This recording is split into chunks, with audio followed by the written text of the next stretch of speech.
નમસ્કાર, આપ જોઈ રહ્યા છો સ્પાર્ક ટુડે ન્યૂઝ. નડિયાદના ધારાસભ્ય પંકજ દેસાઈએ દાંડી માર્ગ કોંકરણ મંદિર પાસે ઉત્તરસંડા રોડ ખાતે મુલાકાત લીધી.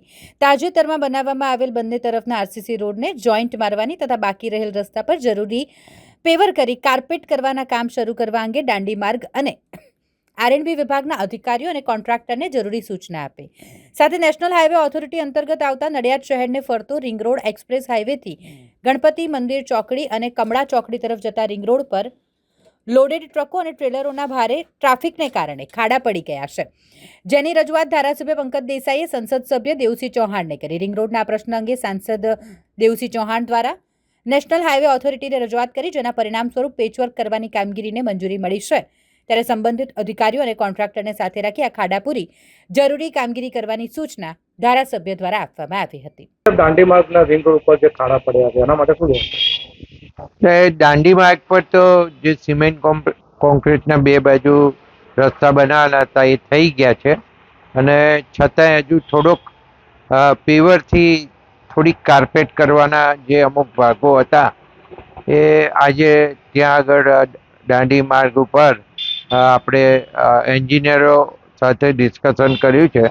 એમાં દાંડી માર્ગના એસઓ પણ હતા અને આરએનબીના પણ એસઓ હતા, અને કોન્ટ્રાક્ટર સાથે થઈ અને આ ડિસ્કશન કરીને આ જે બાકી રહ્યું છે, અધૂરું રહ્યું છે કામ, એ પૂરું કરવા માટેનું એક આયોજન આજે કરી લેવામાં આવ્યું. એટલે ટૂંકમાં જે કામ શરૂ થાય એવું આપણે કરવા માગીએ છીએ એ પ્રમાણે કામ થવાનું છે. સાથે સાથે આજે દેવુસિંહે પણ નેશનલ હાઈવેને સૂચના આપી હતી, અને નેશનલ હાઈવેનો જે ભાગ છે રિંગ રોડથી તો કમરા થઈ અને જે ઉત્તરસંડાવાળો ભાગ છે એમાં અમુક પોર્શન નેશનલ હાઈવેનો છે, ગણેશ ચોકડી સુધીનો.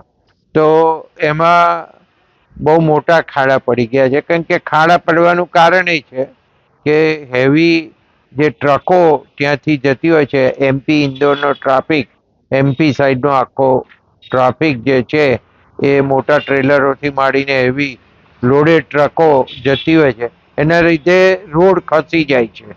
એટલે કોન્ટ્રાક્ટરની આમ તો કામગીરીમાં જ અત્યારે આવી રહ્યું છે, કારણ કે એની રોડ બનાવ્યા પછીની જે 3 વર્ષની મુદત હોય છે પૂરી નથી થઈ, એટલે કોન્ટ્રાક્ટર પણ ત્યાં આગળ હાજર હતા અને એમને એ ફરીથી જે અત્યારે પેચવર્ક કરવાનું છે એ શરૂ કરવા માટેનું આયોજન કરવામાં આવ્યું.